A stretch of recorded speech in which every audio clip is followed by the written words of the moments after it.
This episode of the podcast is sponsored by T-Town Tees. Me and two of my best friends started this company to make shirts for college students by college students. We have tons of designs on our website, ttowntees.biz. Click on the link in the description to get yours now.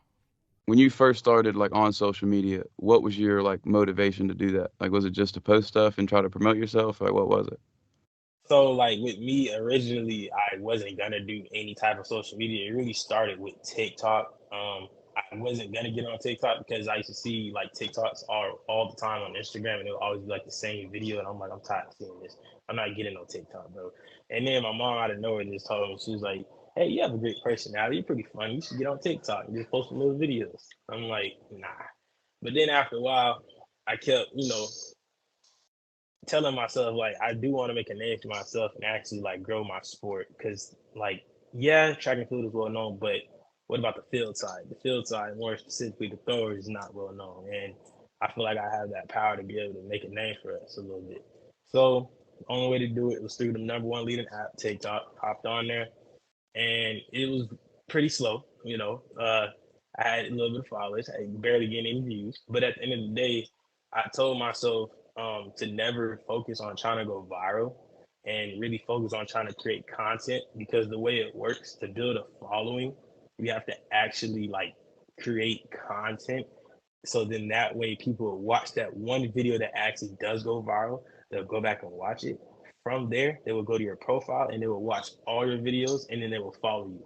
That's how you gain that's how you start up an account because most people they're so focused on trying to go viral all the time that's not really doing you much justice. So I really was just focused on trying to create content and revolve myself around that.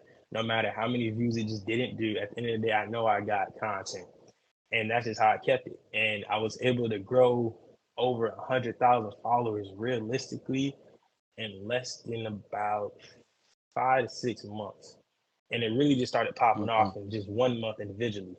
Um, but basically, I was trying to find different ways to grab the attention of my audience because it all starts with understanding your audience. We're track and field, more specifically, we're throwers. You can't really land more so on posting, throwing like content that would actually catch the attention of other throwers because, of course, we get it. But what about the people that don't know about our sport? How would you grab their attention? So that's when you have to kind of think deep and come up with ideas that would actually be uh, gauging to the audience that doesn't know about the sport. So that's when I started kind of adding in this funny humor to my throwing instead of just making a regular throwing training practice video or whatever it may be.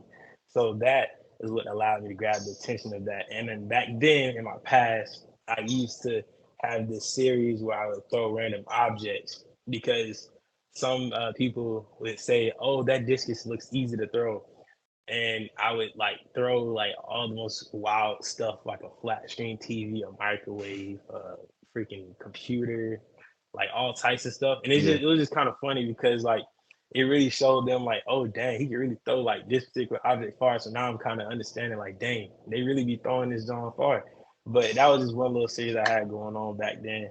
But for the most part, it just really starts with understanding your audience and really just focus on creating content and not trying to go viral because YouTube YouTubers don't even do that. You never see a YouTuber post a video to go viral. They actually work and put time into their vlog or whatever it may be, and they continue that process up until they end up building a platform.